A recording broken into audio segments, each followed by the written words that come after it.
All right. So for at least the last 3 or 4 years, I've been saying that 10,000 on the Nasdaq was going to be a piece of cake during this bull market, and probably 20,000 is a more realistic number, or higher, before this secular bull market ends.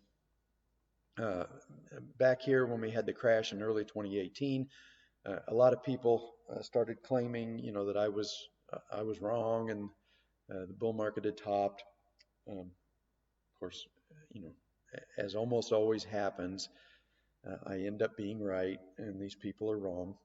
And all we did was we just started a sideways consolidation. We had a big run up after the election when the Republicans took all the houses uh, in Congress, uh, and the presidency. It was very good for business.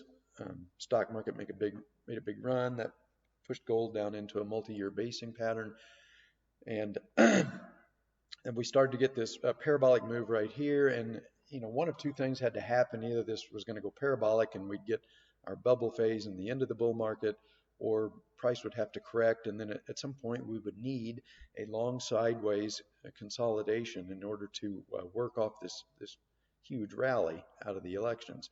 And that's what's happened over the last couple of years. Uh, we have now broken out of that consolidation, and we're heading towards that piece of cake 10,000, just like I predicted. However, as I've also said, we're getting ahead of ourselves. We're too stretched. Sentiment is way too bullish. Dumb money retail traders are buying calls hand over fist. I'm hearing talk of a melt up everywhere I look. Um, and I think it's too early here for a melt up, just like it was probably too early here. Ultimately, this is being driven by another innovation cycle. The last innovation cycle was the personal computer and the internet. This one, as I've said many times, is multiple new technologies. I won't bother to go through them again, but that's the real underlying driver for this bull market is a new um, innovation phase.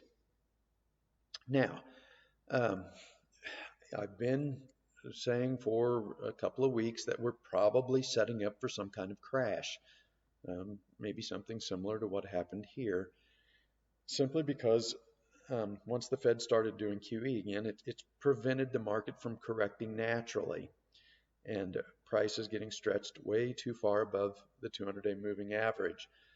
So at some point, we're going to get a profit-taking event, and when price gets stretched really far above the moving average, and you get a lot of late buyers, then once the profit-taking event starts, these late buyers start to their positions go negative.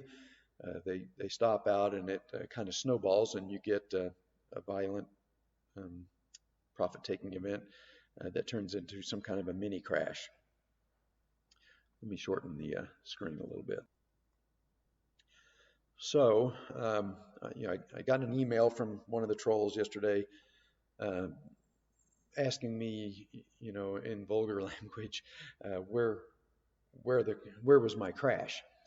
And apparently this person hasn't been listening to me, and he's trying to short the stock market. But you can't short a runaway move like this. That's not the correct strategy. The correct strategy is at some point you just take your profits and then you sit on the sideline and you wait, and that's what we've done. And then when the crash occurs, you want to buy. So the correct strategy is to wait for the buying opportunity, not try and time the top, because you just don't know where the top's going to come in a move like this. These things can go on longer than one anticipates, but ultimately, if you keep pressing your luck, then you end up getting caught in the crash, and you give back all of your gains, and you probably lose some money anyway. When these things do unravel, they tend to do it very quickly, and the market can erase 2 or 3 or 4 months worth of gains in a matter of 4 or 5 days. So here's my thinking is that we've got an FOMC meeting um, in the middle of the last week of January. Unless this market corrects really soon, like starting, in the next day or two, and we get our move into our daily cycle low really soon, then it's probably going to be pushed out past the FOMC meeting, because the Fed just, they don't allow markets to correct into FOMC meetings. Their job is just so much easier.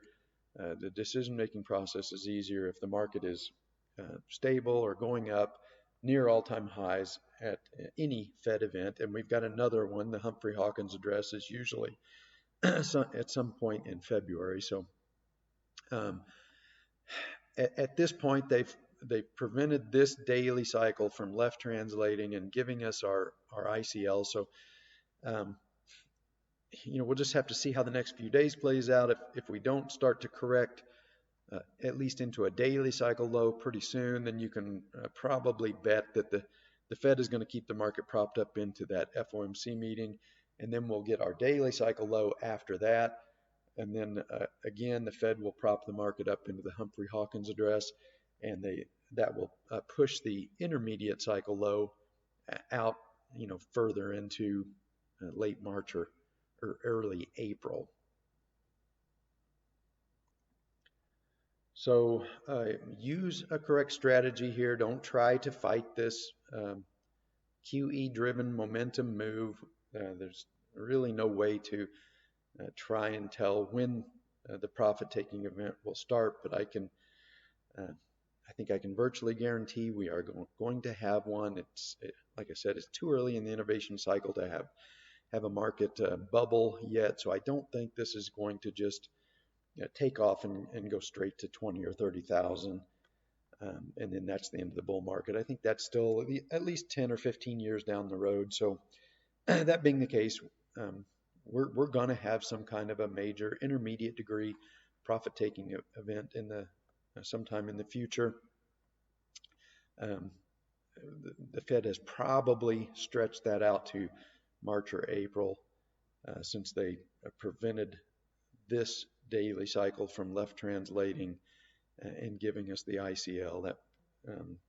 So just be a little patient, use the correct strategy. The strategy is not to try and time a top. The strategy is to buy the profit-taking event once it occurs.